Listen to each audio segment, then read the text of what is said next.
अब जिस प्रकाश में हम लोग को रास्ता मिलता है, जिस एक विशेष मार्गदर्शन पे हम लोग कार्य करते हैं, सीखते हैं चीज़ों को, और जिस दूरी के नाते से ये सारी गतिविधियां संचालित होती हैं, हम सभी लोग विशेष मार्गदर्शन के हकदार होते हैं, अपने जीवन को ठीक बना पाते हैं, एक अच्छे ढर्रे पे ले जाते हैं। और हम लोग जब समाज में निकलते हैं, बाकी लोग कहते हैं कि आप लोग इस तरह से कैसे प्रस्तुत होते हैं, मतलब अलग अलग तरह से लोग अपना सम्मान देते हैं, सबका अपना सम्मान देने का अलग अलग ढंग है। तो उसका जो विशेष कारण है वो सब लोग जानते हैं। सर जी को हम आमंत्रित करते हैं आपके भरपूर तालियों के साथ, सम्मान के साथ। ओम गुरुर्ब्रह्मा गुरुर्विष्णु गुरुर्देवो महेश्वरः गुरु साक्षात् परब्रह्म तस्मै श्री गुरवे नमः। अखण्डमण्डलाकारं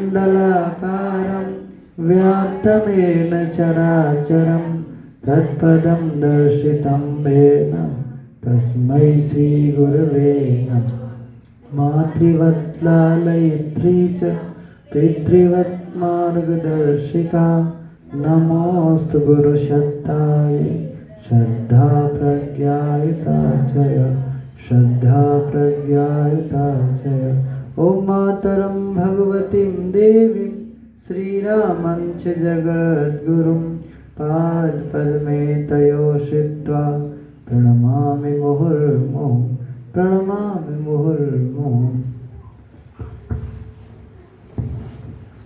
पूरे ज्योति कुंज की ओर से आप सबका आभार व्यक्त करते हैं। सबसे पहले इस बात के लिए कि आप लोग लगातार यहाँ बने हैं। यहाँ आना एक ऊर्जा की कोख में आने जैसा है, सहज नहीं है। आप देखते होंगे जब कोई अच्छा कार्य होता है, जहाँ से हमको पुण्य ज़्यादा मिल पाए, लाभ ज़्यादा हो पाए, वहाँ लोग जा नहीं पाते हैं, बहुत मुश्किल हो पाता है। तो आप संख्या चाहे कम हो चाहे ज़्यादा, फर्क नहीं पड़ता, पर आने जाने वाले जितने लोग हैं निश्चित रूप से बहुत संघर्ष करके ही यहाँ उपस्थित हो पाते हैं और बहुत कुछ ले करके जाते हैं। कभी यहाँ आकर के कोई खाली हाथ रह नहीं सकता। ये अलग बात है कि एक बात पे दृष्टि टिकी हो, हम वहाँ गए थे, माथा टिकाए थे, हमारा ये पूरा नहीं हुआ तो अलग बात है। बाकी देखेंगे तो सैकड़ों पक्ष जाने अनजाने में गुरुदेव अनायास ही सीधे सुलझाते चले जाते हैं, पर ये बात अपने भीतर महसूस हो तो बात बने। विचार का विषय है, चिंतन का विषय है, बहुत बेहतर जगह चले आए।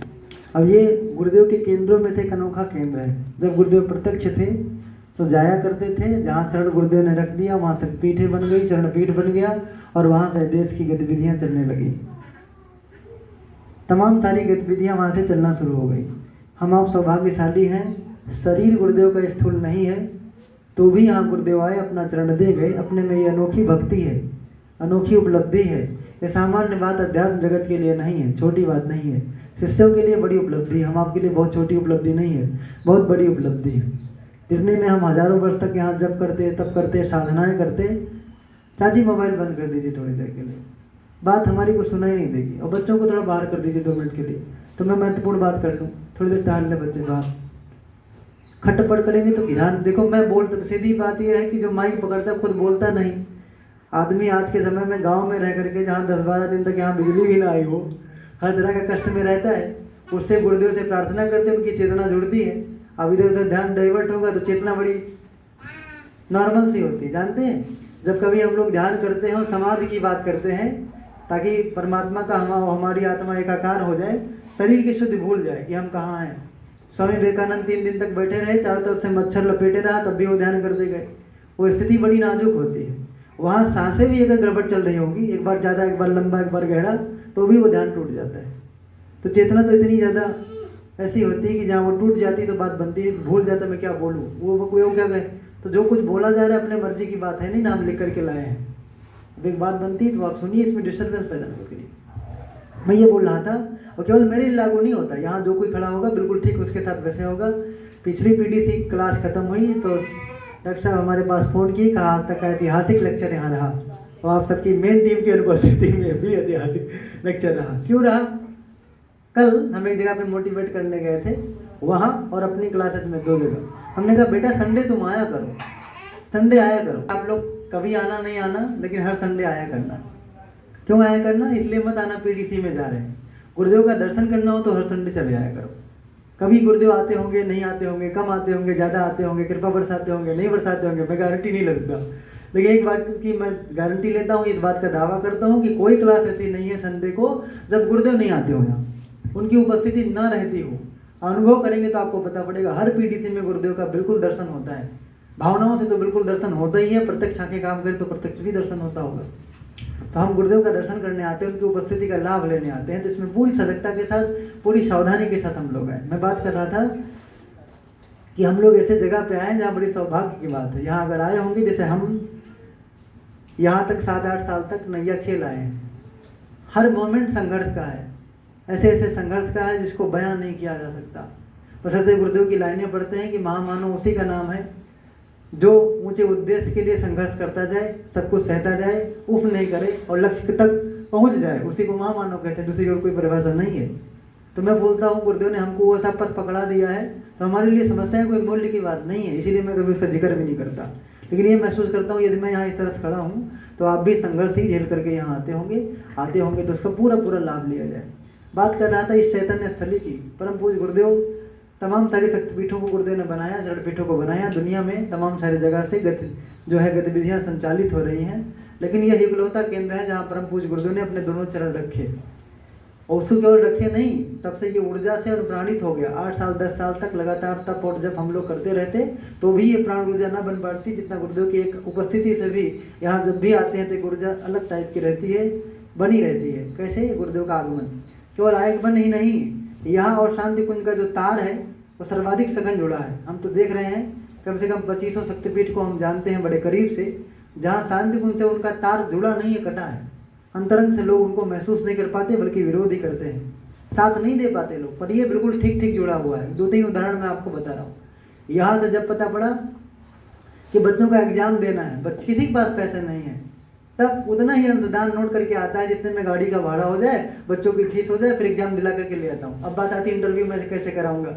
मैं आपको ईमानदारी पूर्वक बता रहा हूँ। डॉक्टर साहब आए थे पिछली पीडीसी में, 6 तारीख को पीडीसी में आए थे अयोध्या से। उन्होंने 5000 दिया था और 2100 रुपया जो है इंजीनियर साहब ने दिया था। वही 7000 रुपये से मैं लोगों का इंटरव्यू दिला लाया, उसी पैसे से दिला लाया।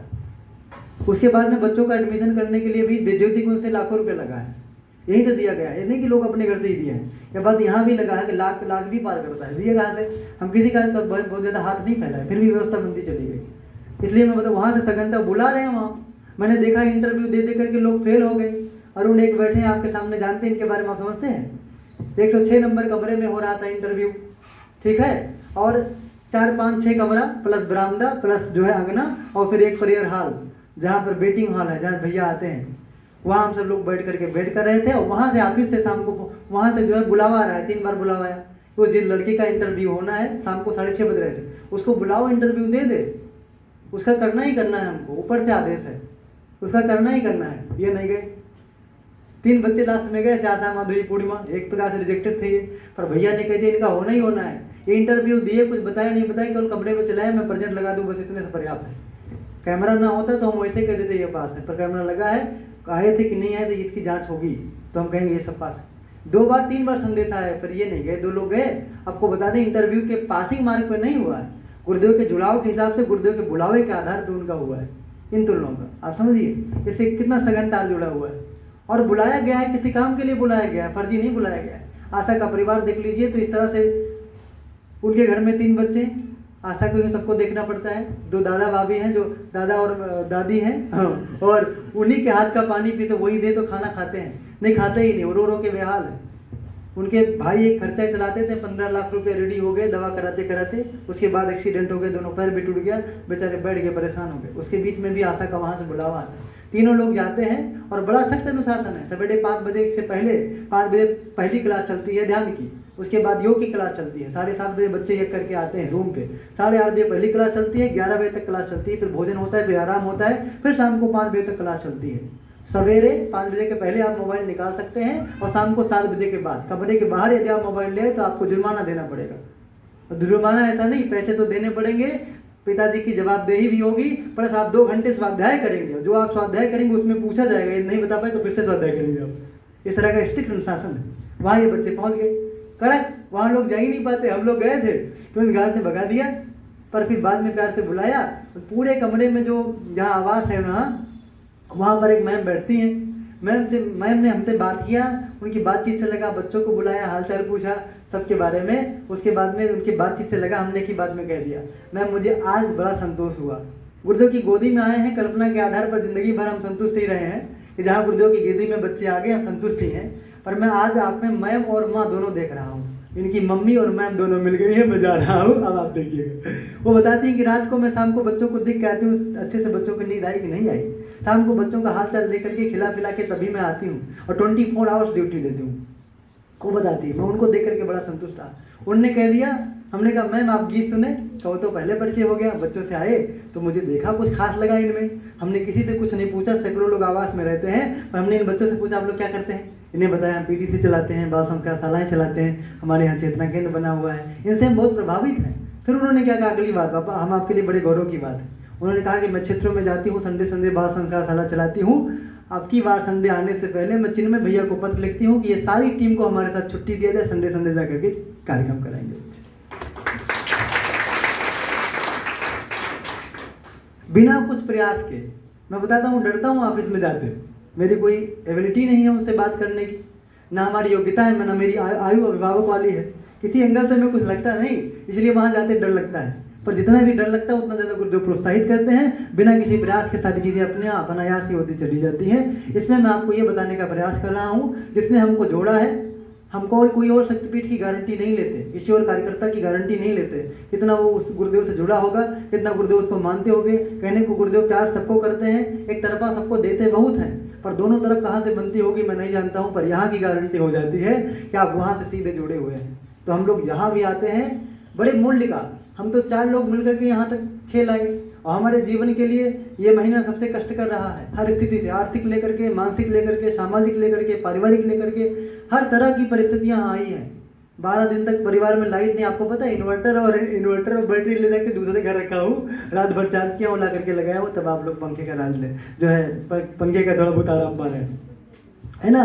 तो यहाँ कष्ट भरी परिस्थितियाँ हैं, कोई चीज़ सहज रूप से नहीं है। 3 महीना 4 महीना हो गया हमने कोई ड्यूटी नहीं करी, स्कूल सोच रहे थे चला देंगे, एक साथ डिले भी करना पड़ा। कोई आदमी एक चीज़ का प्रचार कर दे कि मैं ये कार्यक्रम करने जा रहा हूँ, फिर डिले कर दे, कितनी शर्मिंदगी वाली बात है। पर सारी स्थितियाँ सह करके भी जाना पड़ता है। क्यों जाना पड़ता है, क्यों करना पड़ता है? इसलिए क्योंकि वो चाह रहे हैं तो करना ही पड़ेगा। परम पूज्य गुरुदेव ने हारिए न हिम्मत में एक चैप्टर लिखा है, आप लोग पढ़िएगा उसको। गुरुदेव ने लिखा है कि तुम्हारी कोई बात नहीं मानता, तुम्हारा लोग विरोध करते हैं, तुम्हारी बात का लोग कहाँ नहीं मानते। तुमने संसार का सच्चा त्याग किया है तो तुम्हारा भविष्य कैसा, तुम्हारा वर्तमान कैसा, तुम्हारा पास्ट कैसा, कुछ तुम्हारे पास वर्तमान है ना, तुम्हारे पास पास्ट है, फ्यूचर। हमने संसार का पूरा त्याग कर दिया। मैं डेली जब उठता हूँ तो सुबह उठ करके सबसे पहली बात करता हूँ कि हमने दुनिया को त्याग कर दिया है। गुरुदेव अंदर से कार्यरत हैं, पूरे तंत्र को, पूरे शरीर को, पूरे मन को, भावनाओं को, बुद्धि को, अंतःकरण को, मन बुद्धि चित्त अहंकार को, चारों चीज़ों को, पूरे अस्तित्व को गुरुदेव संचालित करते रहें। जहाँ लेकर के मन गए वहाँ जाए, हमको फर्क नहीं पड़ता। गाली दिलाएं, विरोध करवाएं, काम करवाएं, खाली बैठाएं, फर्क नहीं पड़ता। ये उनका वो चलाएं। संसार का मेरी ओर से पूरा त्याग है, और यदि हमने संसार का त्याग कर दिया तो गाली किसकी, प्रोत्साहन किसका, हमको कोई बहुत फर्क पड़ने वाला है नहीं। जहाँ किसी के प्रोत्साहन से मुझे फर्क पड़ने लगता है, किसी के प्रशंसा से हम भूलने लगते हैं, और किसी के विरोध से हम डिप्रेशन में आने लगते हैं, तो इस बात को हम दोहरा लेते हैं, गुरुदेव ने हमसे संसार का त्याग करवाया है। मन में अभी किसी कोने में चिपका हुआ है, इसको धीरे धीरे करके मार देना, बिल्कुल साफ कर देना है, ताकि गुरुदेव के बैठने का पूरा जगह यहाँ खाली हो सके। हम सभी लोग इसको बोलते हैं चेतना तीर्थ ज्योति कुंज। एक एक वर्ड में प्राण बसा हुआ है। युग का अर्थ होता है जमाना। यहाँ पर जो कुछ है वो जमाना सिमटा हुआ है।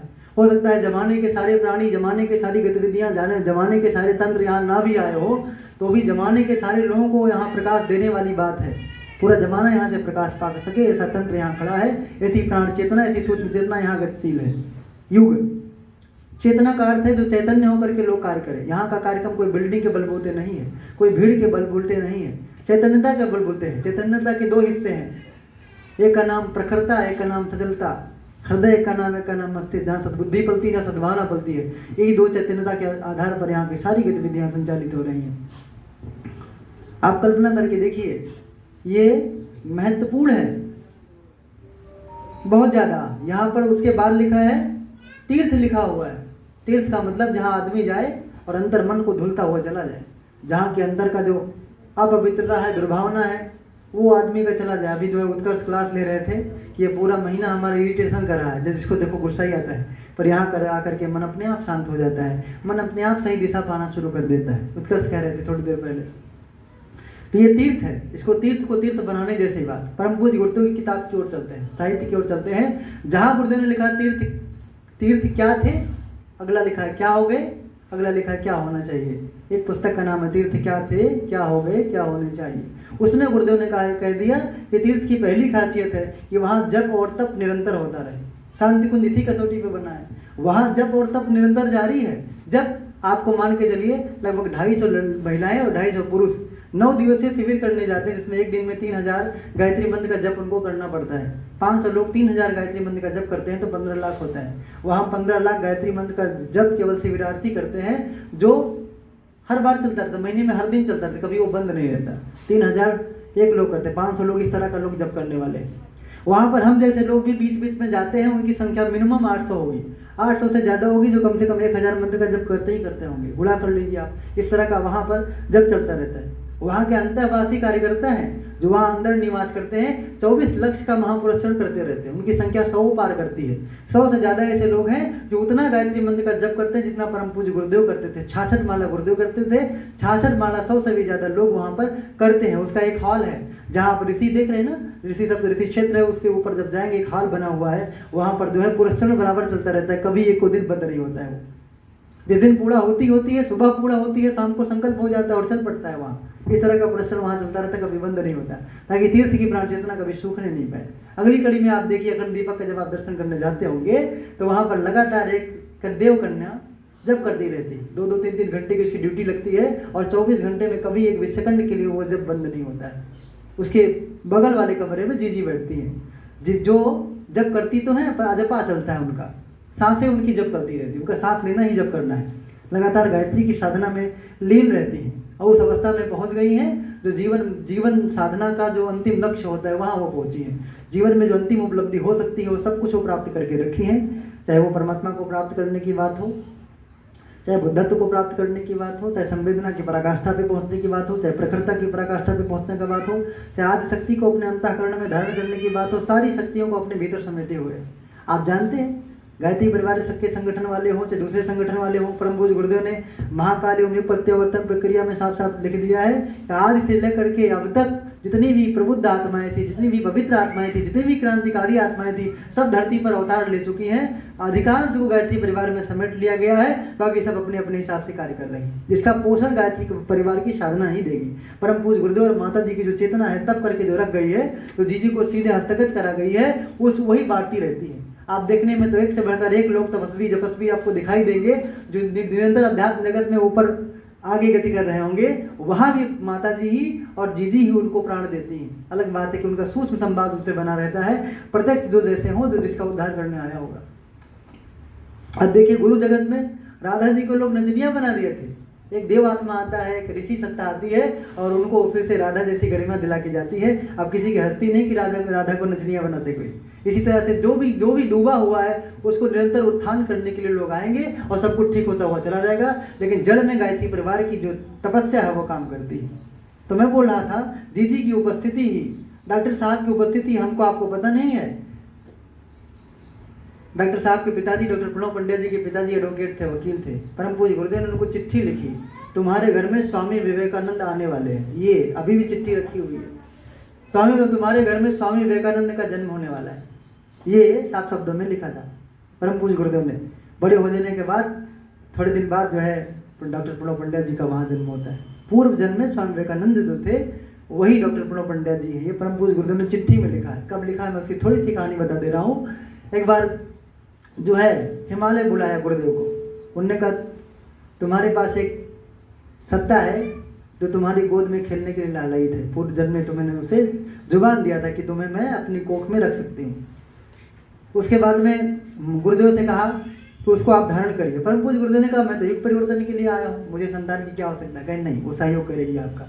आप जाएंगे तो नारी का जो उद्धार करने वाली बात है उससे पूरा उसको धारण करेगी, उसको आपने। तो वो जीजी के रूप में प्रकट होकर के वो सत्ता आई।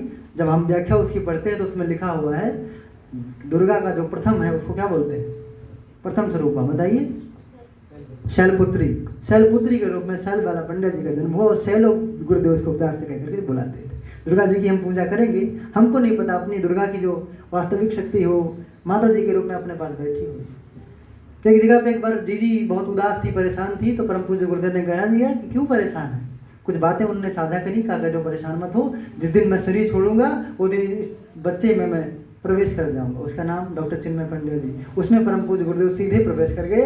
आज गुरुदेव बने डॉक्टर चिन्मय पंड्या जी। हर साधना से, हर दृष्टि से, जो भी व्यक्ति की आध्यात्मिक दृष्टि काम करती होगी, गुरुदेव के बताए पथ का थोड़ा भी अनुसरण करता होगा, वो सीधे उनको गुरुदेव मानने के लिए राजी है, उससे वो इनकार कर ही नहीं सकता। मोटी दृष्टि, चमड़ी की दृष्टि से देखता हो तो फिर वो अपने को भी नहीं पहचानता, दूसरे क्या करें। वो भी अब खुद को मानने के लिए राजी नहीं कि मैं इंसान बन के चला आया हूँ, मैं भी कुछ कर सकता हूँ, तो दूसरे का मूल्यांकन कैसे कोई कर सकता है। आप कल्पना करके देखिए, ऐसे लोगों की उपस्थिति है। वहाँ पर जब की बात करी जा रही थी तो वहाँ पर रात्रि के समय देव आत्माएं आती हैं। वहाँ की व्याख्यान में गुरुदेव ने लिखा है, वर्तमान समय ऐसा है कि महाकाल का ये घोंसला है, यहाँ महाकाल की ऊर्जा बहुत ज़्यादा विकसित होता है। अंतरिक्ष में जो देवता लोग विचरण करते रहते हैं, यही आते हैं, सूक्ष्म शरीर से जप करते हैं, वो भी प्राण चेतना लेकर के यहीं से जाते हैं, पूरी सृष्टि को परिवर्तन के लिए वहाँ अपनी अपनी भूमिका का निर्वहन करते हैं। वहाँ पर ऋषि सत्ताएं 10,000 से भी ज़्यादा है, उनकी संख्या 24,000 है, पर 10,000 का परमानेंट आवागमन शांति कुंज में बना ही रहता है। ये जब वहाँ निरंतर चलता रहता है, इसीलिए तीर्थ चेतना की प्राण चेतना बराबर वहाँ बनी ही रहती, कभी वो सुस्त नहीं पड़ने पाती। वहाँ तब का भी क्रम चलता ही रहता है। हम आप लोग जाते हैं तो जो स्वाभाविक गतिविधियाँ हमारी है, 7 बजे का जागना, उठ करके 3:30 बजे हर आदमी जागने पर मजबूर जान पड़ता है। वहाँ समय से सोना पड़ता है, आहार विहार में सात्विकता रखना पड़ता है, नशा कोई करता ही नहीं है। आदमी को यज्ञ भी करना पड़ता है, मन को पॉजिटिव बनाए रखना पड़ता है, सारी चीज़ें। स्त्रियों को हमको देवी के रूप में देखना पड़ता है, वो सब तब लगातार लोग करते रहते हैं। वहाँ के लोग, आपको पता होगा, डॉक्टर प्रणव पंड्या जी केवल जल लेते हैं पूरे दिन तक, किसी को शायद ना मालूम हो, केवल जल लेते हैं दिन भर, कुछ भी आहार का एक टुकड़ा भी नहीं लेते। शाम के समय वो फलाहार करते हैं, उसके बाद सो जाते हैं, कुछ खाते नहीं। हमको आपको पता है, परम पूज्य गुरुदेव जैसी सिद्धि उनको है। परम पूज्य गुरुदेव एक बार जब माता जी ने कहा प्रणव जी से, डॉक्टर साहब से कहा, जाकर के गुरुदेव को खिचड़ी दिया, वही खाते हैं, मूंग की खिचड़ी गुरुदेव खाते हैं, दिया। उस दिन गुरुदेव का मन नहीं था, उसके बाद लोग इनको शिक्षा भी देना था, उन्होंने कह दिया कि ये तुम खा लो, मैं नहीं खाऊंगा। नहीं, माता जी को क्या बोलूँगा, बोल देना खा लिया गुरुदेव ने, नहीं तो माता जी जिद करेंगे। प्रणव जी को खिला दिया, कहा गुरुदेव आप नहीं खाएंगे, कहा मैं नहीं खाता हूँ, मेरी खाने वाली स्थिति नहीं है, मैं तो लोगों को प्यार को देखता हूँ तो थोड़ा बहुत दिखावा कर लेता हूँ, मुझे खाने की आवश्यकता नहीं है, मैं आकाश तत्व खाता हूँ, आकाश तत्व खाता हूँ। जिसकी सिद्धि हो जाती है वो आकाश तत्व से ही उसका पूरा पेट भर जाता है। एक तरफ तो थोड़ी देर पर गुरुदेव चंद्रमा की तरफ मुखड़ा किए रहे, थोड़ी देर बाद कहा मेरा पेट भर गया, मेरी उतनी ऊर्जा होगी, इतना जरूरी है, सारा पोषक तत्व अंदर चला है।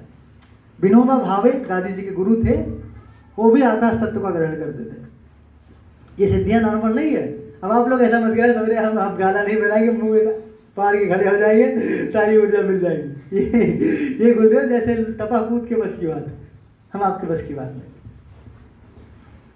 आप कल्पना करके देखिए, वो शांति कुंज है जहाँ लोग जप कर, आहार के मामले में जप करते हैं, उनको ऐसे मत देखिए। परम पूज्य गुरुदेव ने बस एक बात रखा है कि आप अपने को प्रकट नहीं करें, सिर्फ यही कहें कि ये भगवान का संगठन है, जो बुलवाएगा भगवान बुलाएगा। अब भगवान को किस रूप में देखते हैं, परम पूज्य गुरुदेव ने साफ सुथरे शब्दों में लिखा है। पुस्तक का नाम बता दे रहा हूँ, पढ़ लेना।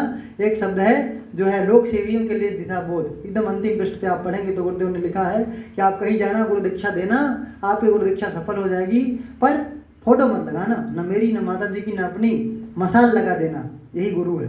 गुरुदेव ने ये कहा था, ये अनुबंध दिया था, पर लोगों की श्रद्धा फूटती रहती है, वो बिना गुरुदेव को माने रहते ही नहीं है। तो भी गुरुदेव माता जी तक सीमित है और गायत्री माता तक, उसके बाद कोई फोटो लगाना गायत्री परिवार में अनिवार्य नहीं है। और जहाँ कोई फोटो नहीं लगता, जहाँ दूसरों का नाम नहीं चलता, केवल भगवान का नाम चलता है, वहाँ लोग अपने को छुपाए रहते हैं। पर यहाँ तो देवताओं के स्तर की कोई बात है ही नहीं है कि लोग देवता नहीं है, सब के सब देवता बोलते हैं। हम आप बड़े सौभाग्य से संगठन में आ गए। जब तक लौट आइए, हमको ज्योति कुंज को ठीक शांति कुंज का रोल मॉडल बनाना है, तो यहाँ भी जब तक करना रहेगा। हम सभी लोग मिल करके, जो भी जीवट लोग आते हैं, अब की बार आज ही से प्रारंभ करना चाहिए। आ करके हर संडे आप आइए कि मैं यहाँ 1 घंटे गायत्री मंत्र का जप करके जाऊँगा। इसमें से ज़्यादा नहीं, 24 लोगों को चाहिए। 24 लोग अगर 1 घंटे संडे को जप कर देते हैं तो 24,000 गायत्री मंत्र का हर संडे यहाँ जप हो जाएगा। जब आप लोग नहीं थे तो आपको पता होगा, कम से कम 2 साल तक लगातार हम लोगों ने यहाँ अखंड जप करा है। 24,000 मंत्र हर संडे 2 साल तक लगातार चला है। कौन लोग जपते थे? उनकी संख्या मैक्सिमम 10 थी बस, और ज़्यादा नहीं थी। बस हम लोग 12-14 घंटा 16 घंटे तक जप ही करते रहते थे। तो ये प्राण ऊर्जा इतनी बनी है। अब प्राण ऊर्जा लेने के लिए ज़्यादा लोग आते हैं, जपने के लिए कोई मिले ना तो बात बिगड़ जाएगी। हम आपको मिल करके हर संडे को 1 घंटा जप करना पड़ेगा। सुविधा आपकी, आप आधा घंटा पहले चले आइए पीडीसी से, आधा घंटा पहले जप कर लीजिए और पीडी समाप्त होने के बाद आधा घंटा बाद में जप कर लीजिए। हम आप मिल करके इसको प्राण ऊर्जा यहाँ की भरे रहे, यही सारे क्षेत्रों में फैलेगी और लोगों को खींच खींच करके अपनी ओर लेकर के आएगी। ये हमको करना पड़ेगा, जप करना पड़ेगा, ठीक है। उसके बाद आप आइए तो हर संडे को यज्ञ भी करके जाइए। जैसे यहाँ पर 10 बजेगा, 10 बजने में 5 मिनट भी बाकी रहेगा, 2 पुरोहित को वहाँ बैठा देंगे, कर्मकांड शुरू कर देगा भगा करके, मतलब व्याख्या नहीं करनी रहेगी, मंत्र बोल देंगे, आहुति आप डाल दीजिएगा, 24 आहुति डाल दीजिएगा। 1 घंटे का आपका जब, आपकी 24 आहुतियाँ सब मिलकर ऐसा करेंगे तो मज़ा आ जाएगा। और हम लोग कटौती नहीं करें, ये नहीं कि सर जी वैसे ही 12 बज जाता है तो क्या फ़र्क पड़ता है, हर दिन तो 12 बजने वाला है। आप अपनी ज़िंदगी को, कुछ लोग तो कसम खा लें कि हम संडे पूरा गुरुदेव के नाम दे देंगे। अगर 1 बजता हो तो क्या हुआ, शाम के 4 बजते हो तो क्या हुआ, 5 बज जाए तो क्या हुआ, पूरा संडे हम गुरुदेव को नाम देते। दो तो नहीं दे पाते, गुरुदेव का अनुबंध था कि 1 घंटा पर डे दीजिए, वो तो हम नहीं कर पाते, तो पूरा संडे का 8 घंटा हम दे देंगे, कोई दिक्कत नहीं है, लेट लपेट चलेगा। इस तरह से हम संघर्ष कर सकते हैं, तो संघर्ष करना ही पड़ेगा। अब तक छोटे छोटे लोग, मैं उनकी बातें कहा कभी नहीं, क्योंकि कहते कहते आंखों में अपने आप आंसू चले आ जाते हैं। तो उन बच्चे जो वहाँ चले गए, उनकी त्याग का कोई और छोर नहीं है। मैं बताता हूँ तो अपने आँख गीली हो जाती, इसलिए उनके ऊपर जिक्र नहीं करता, आँख अपने आप भीग जाती है, अपने से कोई दर्द नहीं होता। पर जो लोग सहयोग कर गए, कैसी कैसी दिन देख करके ये लोग इस तरह इसको पहुंचा दिए। हम आप लोग तो बड़े मज़े में हैं, हमारे पास सारी सुविधाएं मौजूद हैं। आपको पता है पहला 4-5 साल यहाँ कोई लाइट नहीं था, और लाइट भी नहीं था, और यहाँ पर दीवार लगी थी, कमरे में कितना पसीना होता था, आप कल्पना करके देखिए। और नवरात्रि जब आती है, चैत्र नवरात्रि जब आती है, गर्मी कितनी होती है, पर 24 घंटे लगातार यहाँ जब चला, बंद हो, रात दिन चला है जब यहाँ नवरात्रि में, पसीना होता गया, लोग जब करते रहे, कोई दिक्कत हम करेंगे, उस तरह का भी लोग दिन देख करके चले जाए। आपको पता है यहाँ अखंड जब तब भी चला है जब सेब का गत्ता आता था, हमारे यहाँ था सेब का गत्ता, सेब वाला गत्ता काट करके इस पे गत्ता बिछाया था, ऊपर से पल्ली लगाया था, आधा यहाँ टपके, यहाँ चूके पानी भरा रहे, वहाँ हम लोग साफ करके यज्ञ करें, वहीं जब कर लें, बाकी पसली पापोजी करके बराबर। 3-4 साल तो ऐसे ही चला है गत्ते पे, और ये कमरे में था, बाकी सब खाली ही था। आज तो हमारे पास सुविधाएं तो ज़्यादा हो गई उसकी तुलना में, तो हम लोग मिल करके जप करें, और केवल जप नहीं करें, अपने को साधें। इसलिए नहीं साधें कि हम नमकीन कुरकुरे बिस्कुट छोड़ दें इसलिए कि अपना भला हो, अपना भला के लिए मत करिए ज़्यादा। और लोग तो प्रकाश पा रहे हैं, और लोग तो प्रकाश पा रहे हैं। आप कल्पना करें, मेरे भाई की शादी है, मुझे ड्यूटी करके पैसा कमाने की बहुत ज़रूरत है, कम से कम 1 लाख तो हमारा दायित्व तो बनता है कि हम दें शादी में। पर हमारे 4 बच्चे, 5 बच्चे, 6 बच्चे जा रहे थे वहाँ देव संस्कृति विश्वविद्यालय, उसमें हमने अपनी बात नहीं रखी, 1 महीना हमने कुर्बान कर दिया सिर्फ उन बच्चों के लिए। और भी यही बात हमने सबसे कह दिया, फ्री होकर के आप परेशान मत होना, पहले नंबर पे मेरा नंबर डाल देना, जब फीस की बारी आए तो मेरे पास फ़ोन है, मैं सब पे कर दूंगा, बाद में देखा जाएगा। 1 साल हम टेंट नहीं लगाएंगे, हमने बैठ कर गुड़ा गणित लगाया तो देखते हैं हम जो छोटे बड़े यज्ञ मिला करके 10 लाख रुपए के, तो हम हर साल ये करते हैं, हम एक वाला टेंट नहीं लगाएंगे, बच्चों को पढ़ा देंगे। आप परेशान मत होना, पैसे कहाँ से आएंगे, कोई मन लगा कि तुम पढ़ना, पैसे वाला टेंशन की बात ही मत करो। और हमें अगर पता पड़ा आपको ये चीज़ की जरूरत पड़ेगी तो आपको एडवांस भिजवा देंगे, आप बिल्कुल परेशान मत होना। 4 दिन के अंदर 1,40,000 रुपये की व्यवस्था करके हमने दिया, केवल 4 दिन के अंदर। बस हमने कहा परेशान मत हो, हमारा बच्चा होता तो हम नहीं करते, इनका अगर एडमिशन हो गया होता तो हम नहीं करते, इनसे कोई कम हमारे लिए है नहीं, इनसे सब लोग ज़्यादा ही हैं, क्योंकि ये परिवार में बहन है। पर आप लोग कितने लोगों की बहन बढ़ के लोगों का जो है जीवन दर्शन कर रहे हैं, जो है लोगों का आप जो है मार्गदर्शन कर रहे हैं। आप लोग बड़ी हैं, इनसे छोटी नहीं है, और आपके लिए मैं त्याग कर सकता हूँ, ज़्यादा ही कर सकता हूँ, केवल उनके लिए नहीं। हम सब मिल करके प्लान बनाया है। मोनिका थी यहाँ बैठी है, मोनिका यहाँ 2-4 बच्चे जो आते जाते रहते हैं, हमने कहा इनके लिए छोटा सा अकाउंट खुलवा लो, अंशदान आएगा, उसका 1 भाग हम इनके लिए जमा करते रहेंगे। 2 साल बाद जब ये जाने वाली होंगी तो इनके पीछे पैसा लगा देंगे, थोड़ा कम पड़ेगा तो आपको दिक्कत भी नहीं होगी। हम सब के लिए प्लान करके रखें ताकि आप पढ़ेंगे तो कोई दिक्कत नहीं आएगी। पर पढ़ाई में दे सकते हैं, शादी में 4 टुकड़ा टेंट बढ़ाने के लिए पैसा हमारे पास बिल्कुल नहीं है। पढ़ करके आप भविष्य बनाए, वही भविष्य बनाने के लिए विश्वविद्यालय के लिए पैसा दे सकते हैं, बाहर के लिए नहीं दे सकते। जहाँ आप जाएंगे तो कम से कम हमको खुशी होगी कि आप वहाँ पहुँच गए। तो कहने का अर्थ है कि हम सब लोग मिल करके हम लोग त्याग करेंगे, थोड़ा थोड़ा त्याग भी बड़ा हो जाता है, छोटा छोटा त्याग। और कब गुरुदेव कहाँ पहुँचा दे किसको क्या पता है। आज हम देख करके आते हैं, मुझे बड़ी खुशी हुई वहाँ पर जहाँ दीक्षांत समारोह होता है, जहाँ पर राष्ट्रपति भी आए हैं, प्रधानमंत्री भी आए हैं, जहाँ से एक से बढ़कर एक जो है प्रतिभाएं आती रहती हैं, वहाँ भी हमको उस कमरे में बैठ करके ज्ञान दीक्षा समारोह में बैठने का मौका मिला। हमको मजा आ गया, हम वही सब बिल्डिंग उल्डिंग देख के खुश हो गए। सब जगह देख के कमरे में गए, आवाज़ सबका फिट करवाना था तो कमरे कमरे में गए, तो मतलब ऑफिस में कमरे में जगह जगह गए, देख करके सब कमरा व्यवस्था देख करके हम वैसे खुश हो लिए। हमके पढ़ना वैसे भी हमको नहीं है, दूर दूर से देख के ललचाता था, कम से कम कमरे में घूमने को मौका मिल गया, इसी से मैं खुश हूँ। मैं प्रसन्न हूँ। मुझे क्या करना है, मुझे गुरुदेव को पढ़ाना होगा तो भेज देंगे, नहीं पढ़ाना होगा तो नहीं पढ़ेंगे। हम इतने कम पढ़े हैं क्या, हम बहुत बड़े हैं हमारा क्या पढ़ाई, हमारा सारा पढ़ाई गुरुदेव से जुड़ा हुआ है। तो हम लोग क्या करें, छोटे छोटे अनुशासन आकर के यहाँ अपने घर पे भी जप किया करिए। सप्ताह में 1 माला बढ़ा दिया करिए। एक सप्ताह आप 2 माला जपते थे, एक सप्ताह बीत गया 3 बढ़ा दीजिए। साल भर बढ़ाते रहिए, साल भर में 11 माला बढ़ जाएगा। 2 घंटा पर डे जब करेंगे तो नुकसान आपका कुछ भी नहीं होगा, फ़ायदा ही फ़ायदा होगा और सबका फ़ायदा होगा। हम गुरुदेव के लिए कुछ करना सीखें, साथ साथ छोटी छोटी बातें आप करें। मोबाइल अगर हो सके तो आप प्रतिबंध लगाना सीख लें। कैसे लगाना आप जानिए। आपको यूट्यूब नहीं चलाना है कि व्हाट्सएप ने कम करना है कि फेसबुक बंद करना है कि दिन में 2 ही घंटा चलाना है, क्या करना है कि संडे ही खाली चलाना है, आप जानो। पर धीरे धीरे कटौती करेंगे तो अच्छा आ जाएगा, मज़ा आ जाएगा। मोबाइल पर अगर आप प्रतिबंध लगा लें तो मान के चलिए जितनी समस्याएं अगर मैं देखता हूँ, बारीकी से जज करता हूँ आज के समय में, खास करके युवाओं से संबंधित और महिलाओं से संबंधित और अपने से संबंधित जब देखता हूँ तो पता पड़ता है कि 80% केवल मोबाइल से पैदा होकर के आ गए। ये कहते हैं गुरुजी हमको बड़ा इरिटेशन आता है, इनकी समस्याओं में भी मुझे कहीं मोबाइल का जो है दुरुपयोग दिखाई देता है, क्योंकि वो हमको उतावलापन अधिक देता है ना, मोबाइल उतावलापन अधिक देता है। यही नहीं है, मोबाइल में देखते देखते हमारे नजर में कितने सपने हो जाते हैं। परम गुरुदेव ने एक जगह पे लिखा है कि हम टीवी से प्रचार देखते देखते हमारे घर की जरूरतें कब बढ़ जाती हैं हम जान ही नहीं पाते। कपड़े का प्रचार आ गया, मोबाइल का प्रचार आ गया, मकान का प्रचार आ गया, एक से बढ़कर एक डिजाइन आ गई और उसी को प्रचार सुनते सुनते हम आज तक हमारी आवश्यकता केवल 3,000 की थी, अब हमारी 3 लाख की आवश्यकता कब बन गई हमको पता ही नहीं पड़ा। और उस आवश्यकता को इतना गंभीर आवश्यकता मानते हैं जैसे हमारी सांसें नहीं रहेंगी तो हम जिएंगे नहीं। गड़बड़ा गया मामला। तो इन्हीं चीज़ों को हम करेंगे तो मोबाइल बड़ी परेशानी खड़ी करती है। आप कसम खा लो, जिन जैसे ये बच्चे पढ़ते हैं इनका ऑनलाइन क्लास चलता होगा, चलो ठीक है, इनकी ज़रूरी है। सर्विस करने वाले लोगों का सारा डॉक्यूमेंट्री उसी से आता जाता रहता है, उनका भी ज़रूरी है। पर बाकी जहाँ भी ना ज़रूरी हो वहाँ बंद कर दो। बहुत आवश्यकता अगर बने तो मज़ा आ जाए। आप देखिए बच्चे कैसे रह रहे होंगे, सवेरे 5 बजे मोबाइल जमा हो जाता है और शाम को 7 बजे के बाद मोबाइल आप निकालिए, वो भी अपने कमरे में। बाहर अगर कहीं निकाल के दिखेगा, अगर देखे तो बड़ा गड़बड़, तो भगा देते हैं, जमा कर लेते हैं मोबाइल। बड़ा स्ट्रिक्ट वहाँ रखता है, सब कुछ रहता है। टीवी लगी है जगह जगह, उसमें देखो आप, कंप्यूटर आपके लिए चलो चलाओ, कोई दिक्कत नहीं, पर मोबाइल आप छोड़ना व्यक्तिगत। इतना अनुशासन में रखा है, कल्पना करके देखिए। हमको भी अपने जीवन में यहाँ हम लोग यही हम सोचते हैं अभी 4-5 दिन और लोग क्लास ले लें, उसके बाद वहाँ एक की क्लास लेंगे और बताएंगे भैया वहाँ क्या क्या आप करते हो। संभव हुआ तो हम भी अपने बच्चे के साथ अप्लाई करेंगे, हम भी अपने साथ अप्लाई कर लेंगे। अनुशासन तो अप्लाई कर ही सकते हैं। वहाँ के PhD धारक जो है, शिक्षकों से पढ़ने का सौभाग्य ना भी मिले तो वहाँ का जो अनुशासन है, हमें 5 बजे से पहले सवेरे मोबाइल निकालें और शाम को 7 बजे छुए, इसमें क्या भारी है, ये तो हम कर ही लेंगे उतना तो हम कर ही लेंगे। भोजन करने का जो अनुशासन है वो हम फॉलो कर लेंगे, नाश्ता करने का अनुशासन है वो फॉलो कर लेंगे। योग और ध्यान की जैसी कक्षा चलती होगी हम मतलब चला लेंगे और कर लेंगे। हम 2-3 बच्चों को योग की ट्रेनिंग देने वाले हैं। सर जी आप करते हैं, मैं नहीं कर पाता हूँ। सब कैसे देंगे, अरे मैं कुछ नहीं कर पाता था, सब तो ट्रेनिंग दे रहा हूँ मैं इनको योग की ट्रेनिंग दूंगा और इनके साथ चल करके मैं भी 5 दिवसीय शिविर लगाऊंगा क्या होगा हमें। कैसे, आप परेशान मत हो, मुझे सिखाने वाले गुरुदेव हैं, एक हफ्ता लगता नहीं। 7 दिन में हमने कर्मकांड सीखा है। कब सीखा है, जब हिंदी नहीं पढ़ पाते थे तब। आज हिंदी में लिखता हूँ तब सीखा है, क्या दिक्कत है। कर्मकांड 7 दिन में सिखाते हैं और हाथ पाँव हिलाने में तो मुझे लगता है और कम दिन लगेगा कोई दिक्कत नहीं, हम सीख लेंगे।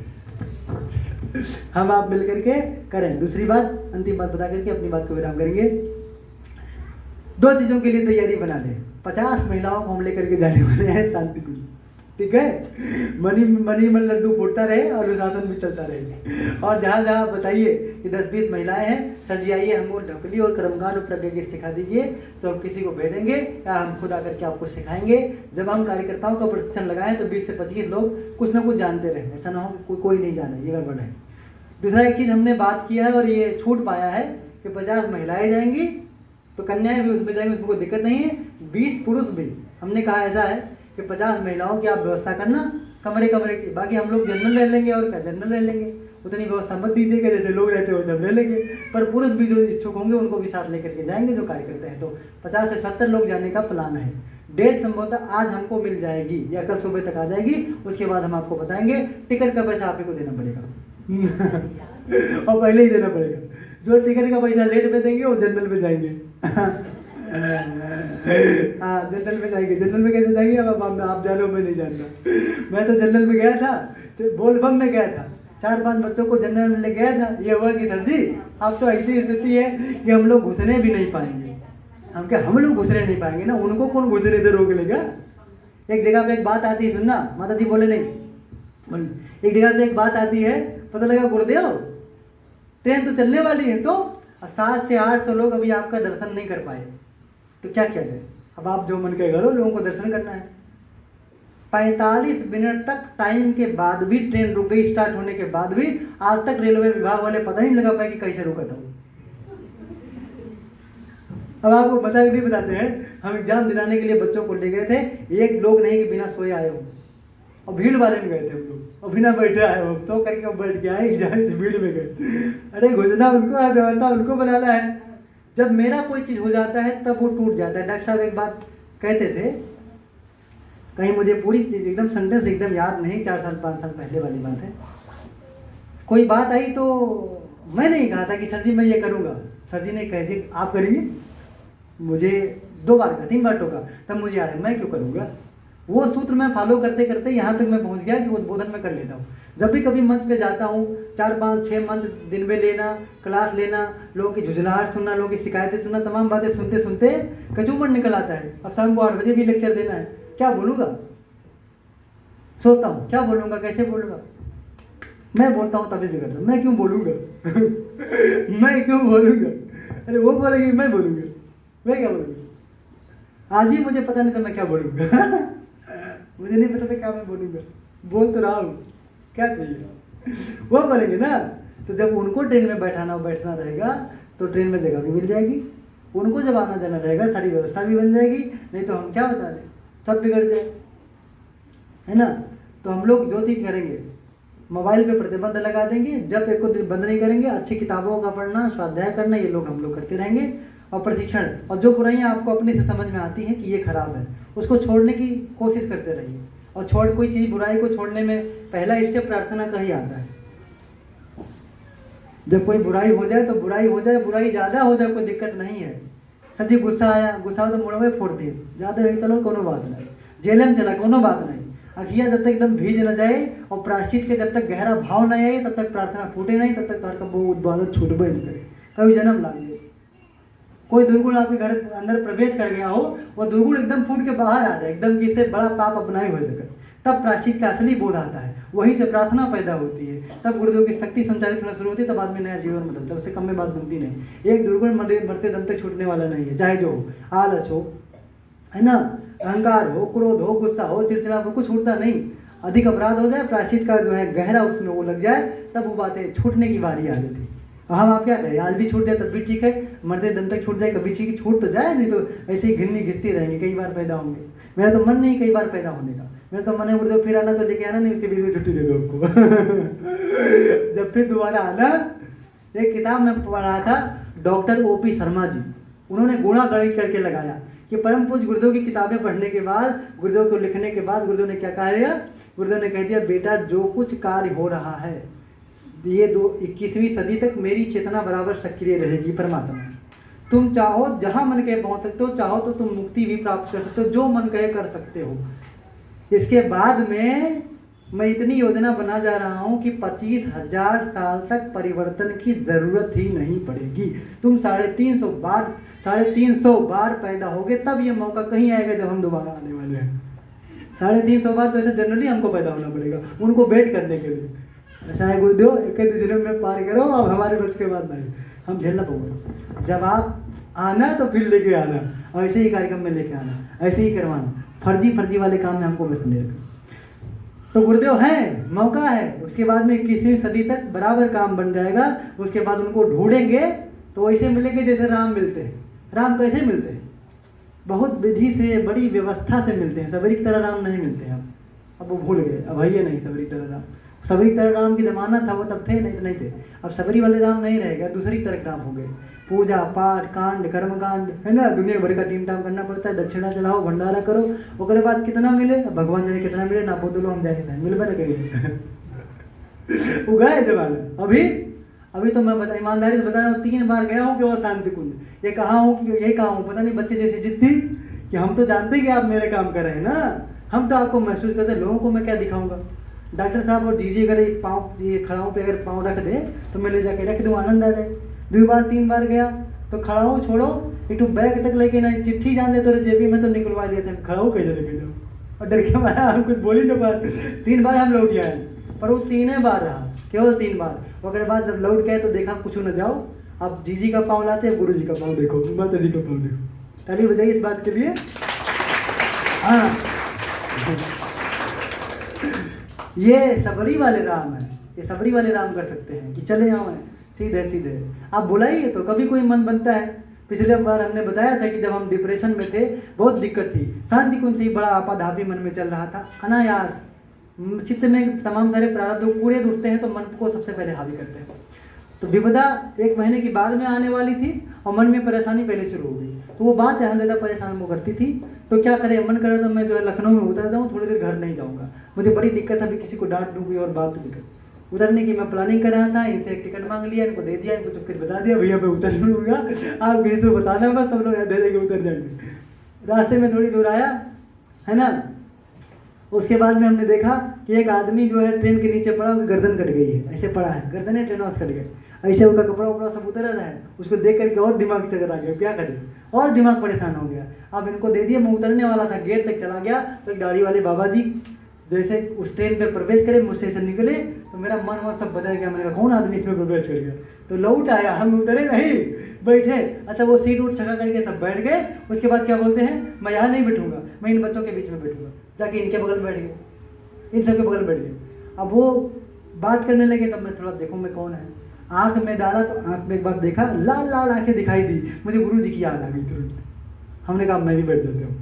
बात करना शुरू किए तो बातें ऐसी करनी शुरू की है वो कि मैं क्या बता दूं कि वैसा बात कोई करेगा नहीं, गुरुदेव के अलावा कोई करेगा ही नहीं। जैसे उनके भीतर से कबीर पैदा हो गए। कबीर पैदा होने का अर्थ ये है कि वो साधनों में व्यस्त नहीं है, सीधे मुक्ति की बात करते हैं, पूजा पाठ ये दो फलान निकाल, कुछ गलत भी नहीं ठहराते। कहते नहीं गायत्री की उपासना गलत है, मैं कहते गलत नहीं कह रहा हूँ बेटा, लेकिन ये साधन की एक सीमा में बता रहा हूँ, आपके गुरुदेव की सीमा में बता रहा हूँ। वो गुरुदेव ये नहीं जो शरीर में है, शरीर में तो एक दिन वो जाएंगे, कुछ और हुआ उनको और महसूस करो। ऐसी ऐसी बात वो कर रहे थे कि दिल तक बात की। हमने कहा ये कोई और नहीं हो सकता। शरण को देखा, तुरंत यूट्यूब चैनल से मैंने निकाला गुरुदेव की आंखें, सर्च किया, पंडित राम शर्मा आचार्य इमेज गूगल से सर्च किया, आंखों को मैंने उससे मैच किया, पूर्णिमा को दिखाया कि ये आंखें पहचानती हैं, हाँ। हमने कहा ये वाली, अच्छा चरण निकाला, ये गुरुदेव को पाँव पहुँचाती, हाँ तो ये वाला पाँव पहचानती हैं, दोनों को मैच करवाया, देखा, यहाँ तक यात्रा चल गई, मन में उतरने का भाव ही नहीं आया।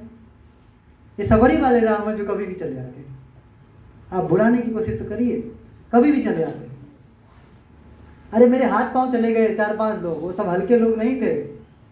40 विद्यालय कवर करती थी पूर्णिमा, अकेले क्षेत्रों में कौन जाएगा, मेरे तो हाथ पांव कट गया और कोई जाता ही नहीं था। और जो सवेरे 3:30 बजे जाग जाते थे, रात को 9 बजे तक क्लास लेते हो, 14-15 घंटे तक कंटिन्यू काम करते थे। यहाँ का जब यज्ञ क्या होता मुझे नहीं पता, हिसाब कहाँ कितना लगा हो किसी को नहीं पता, वही जानते हैं, तो उनको ही पता होगा। और नोट कर लीजिए, जितने भी बड़े बड़े कार्यक्रम होते हैं केवल क्रिएटर के बच्चे ही सब संभाल लेते हैं आगे, 90% उन्हीं के बच्चे रहते हैं और उन्हीं के भरोसे रहते हैं, सब देख लेते हैं। तो मेरे तो हाथ पांव जैसे कट गया। आशा प्रज्ञा गीत देती हैं और सबको प्रशिक्षित करके यहाँ तक ले आई, आशा की देन है, माधुरी की देन है। आप कल्पना करिए ये सब चले गए, मेरे तो हाथ पांव ही चले गए। अब ऐसी स्थिति आ गई है। लेकिन अरे वो है ना, वो तो फिर से दुनिया खड़ी कर देंगे और 2 महीने के अंदर फिर वो सब कुछ ठीक हो जाएगा जैसे था, उससे कुछ ज़्यादा ही हो जाएगा, कम नहीं होगा। ये केवल राम कर सकते थे। इतने की बात तो आदमी चल ही नहीं पाए। 5 मेन थे, क्योंकि क्षेत्र संभालना एक बात है, पर यहाँ की योजनाएं जिसको गंभीरतापूर्वक पता है वही बनाते थे। कोई कितनी योजनाएं जो है यही 4-5 लोग मिल करके बनाते थे तो चलती थी, पूरे क्षेत्रों में चलती थी। एक बार अभ्यास हुआ तो उसके बाद मैं इनकी योजना लेकर के मैं चलता हूँ। हम सब मिल करके फिर से हाथ पाँव बनना पड़ेगा और सब कार्य करना पड़ेगा। ठीक 10 बज चुके हैं। हम सोचते हैं कि आज से ही आप गायत्री मंत्र का जप करें, दबाव किसी के पास नहीं है। अभी ये बंद कर देंगे, वहाँ भोजनालय चलेगा, उस कमरे में यज्ञ चलेगा और यहाँ जप चलेगा। जिसकी जहाँ सुविधा वो बैठ सकते हैं। पर सच्ची बात तो यह है, अगर भगवान के कोटे से कुछ लेना है, उनकी कंपनी में भागीदारी करनी है, तो आपको आगे आकर के कुछ करना चाहिए, आपको पीछे भाग करके नहीं जाना चाहिए। लाभ ले लीजिए। जिस विश्वविद्यालय में गए, हमने पूछा ये लोग पढ़ लिए, एमए करके क्या होगा, कहीं एमए करके कैंपस से सिलेक्शन होता है। हमसे एक भाई साहब ने कह दिया एमए कर गए, हम वहाँ तो कहा कहते हैं एमए बीए करके कुछ होता ही नहीं, कहा एमए करके लोग कैंपस से सिलेक्शन करते हैं। हमने कहा कहीं का उदाहरण है? उन्होंने कहा कहीं का, आपके बस्ती का बताते हैं। बस्ती में 12 अध्यापक एमए करके आए हैं और बीएड करके आए हैं। एक का तनख्वाह 31,000, एक का 33,000, एक का 35,000, एक का 46,000, एक का 51,000, ऐसे करके 12 बच्चे एमए और बीएड करके केवल वहीं से आए सीधा सिलेक्शन। और उसमें से 6 लोग मेरा पाँव छूते हैं यहीं आकर के। उनमें से 6 लोग हैं जो हमको जानते ही नहीं थे, कोई बिहार का कोई है, अमरकांत को आप जानते होंगे, विशाल भैया को जानते होंगे, पीयूष भैया को जानते होंगे, 3 को तो आप जानते ही हैं। ये सब आकर के यहीं प्रणाम करते हैं। कल्पना करके देखिए, यहाँ से उठे बच्चे वहाँ जा रहे हैं, उनका सिलेक्शन नहीं होगा। आप घर वाली मत, आप छूट दे पाएंगे तो उनके लिए 25-30 हज़ार रुपये बहुत जनरल बात है। वो कहते हैं मैं कैंपस से ही सिलेक्शन करवा देता हूँ, बच्चों की इच्छा नहीं तो। क्योंकि आज लोग कार्यकर्ता और जो है रोजी रोटी कमाने वाले, काम करने वाले कम तलाश थे। आज तो लोगों को ईमानदार की तलाश है, और ईमानदार केवल विश्वविद्यालय पैदा करता है। कर्मठी लोग खोजते हैं, वो केवल विश्वविद्यालय पैदा करता है। ठीक है, तो हम सबके लिए बड़े गौरव की बात है। पूरा महीना ये जो है, पूरा महीना उथल पुथल से भरा रहा, अधिक निरस्ता रही, अधिक संघर्ष भी बना रहा, है ना। और सबसे ऊंची ऊंची उपलब्धियां आज तक की भी इसी में मिली हम सबको। ठीक है, आइए हम सभी लोग जो है, किसी का जन्मदिन है, जन्मदिन वाली बिटिया गायब हो गई, आपका है? अच्छा। ओम भूर्भुवः स्वः तत्सवितुर्वरेण्यं भर्गो देवस्य धीमहि धियो यो नः प्रचोदयात्। मुझे ये व्यक्त करते हुए अपार हर्ष हो रहा है। लगता है कि गुरुदेव की जो तार हैं वो हम सबको आपस में जोड़े हुए हैं, कहीं कोई संदेह नहीं है। अभी शुरू में मैं भावविभूत हो रहा था जब अंशिका बोल रही थी, क्योंकि कल से परसों से ही दिमाग में बात थी कि जो एक डायरी तो होनी चाहिए, एक पेपर तो होना चाहिए। हालांकि जल्दबाजी में कर नहीं पाया, लेकिन उन्होंने हमारी बात को व्यक्त किया, तो इसका मतलब कहीं ना कहीं हम अंतर से जुड़े हुए हैं और हमारी भावनाएं एक दूसरे को प्रभावित भी कर रही हैं, विचारों को भी प्रभावित कर रही हैं, अभिव्यक्त भी कर रही हैं। तो ये बड़ी ज़रूरी चीज़ है, ये बहुत सही है कि जो है हम सभी जितने यहाँ आते हैं सब उसमें थोड़ा सा संशोधन हम चाहेंगे अंशिका की बात में, कि जो कुछ भी हम सीखते हैं उसे या अच्छा समझते हैं उसे हम नोट करें, और जो कुछ कहीं हमसे कोई त्रुटि हुई है, भूल हुई है, मन में कोई विकार पैदा हुआ है, दृष्टि से कोई विकार पैदा हुआ है, तो उसको भी हम कहीं ना कहीं नोट जरूर करें, और आगे के लिए जो है हम सजग रहें, अपने मन को समझाएं कि जो ये ठीक नहीं है। हो सकता है कि बाहर के लोग अंदर की बात ना जानते हों, वो बात फिर से निकल आती है हमारी अपनी अम्मा की कि भीतर की मार दहे जरूर जाना है। अब भीतर क्या हो रहा है, भले बाहर व्यक्त ना हो रहा हो, लेकिन अंदर तो हो ही रहा है कुछ है। तो जो कुछ अंदर हो रहा है वो अच्छा हो रहा है, तो उसे हम और आगे बढ़ाएं, और यदि कहीं गड़बड़ हुआ है हमसे तो हम अपने को धिक्कारने में भी पीछे ना करें। तो ये जो जरूरी है कि सभी लोगों के पास एक जो है कॉपी, एक कलम होना चाहिए, जिससे आप नोट कर सकें कि हमने यहाँ क्या सीखा, क्या जाना, क्या समझा, और क्या विकृति पैदा हुई जिससे हम अपने को दूर कर सकें।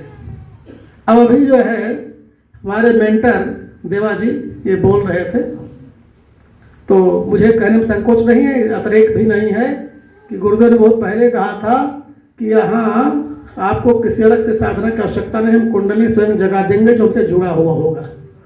और ये जो बोल रहे थे उस प्रवाह में मैं बहा जा रहा था, मुझे उसका कोई तारतम्य याद नहीं रह गया, क्योंकि जो है साधना योग की जो अंतिम स्थिति है, क्या कहते उसको, समाधि, ये निश्चित रूप से समाधि अवस्था को छू लिए हैं, इसमें कोई संदेह हमको नहीं लगता है।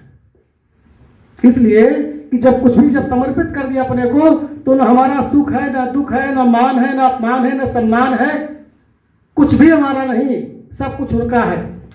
और जो इस पोजीशन को प्राप्त कर लिया है उसको कुछ प्राप्त करना शेष नहीं रहा। अब उसका जीवन केवल दूसरों को प्राप्त कराने का रहा है। पुनः भाई आपको अवगत कराता हूँ, फोन से अवगत कराया था, है ना, कि पूजा बिटिया का पिछली बार वो हमारे अंतः को छू गया था। और कल भी हमने देखा था आपकी जो डायरी तैयार हुई थी आज के लिए, तो उसमें पूजा का नाम, बोले अंशिका का नाम था, फिर पूजा का नाम था, फिर आपका नाम था। पूजा नहीं बोलेंगे क्या कुछ? अच्छा, समय पूरा है, नहीं ठीक है, बस बहुत है। और जो है ये लोग हमें बार बार लगता है कि इनसे हमको सीखने की आवश्यकता है, समझने की आवश्यकता है, सजग होने की आवश्यकता है, सतर्क होने की आवश्यकता है। ज़्यादा ना बोल करके, क्योंकि आपने अवसर दिया है सम्मान के लिए, इसलिए मैं अपने को ही विराम देता हूँ। बहुत बहुत धन्यवाद, बहुत बहुत आभार।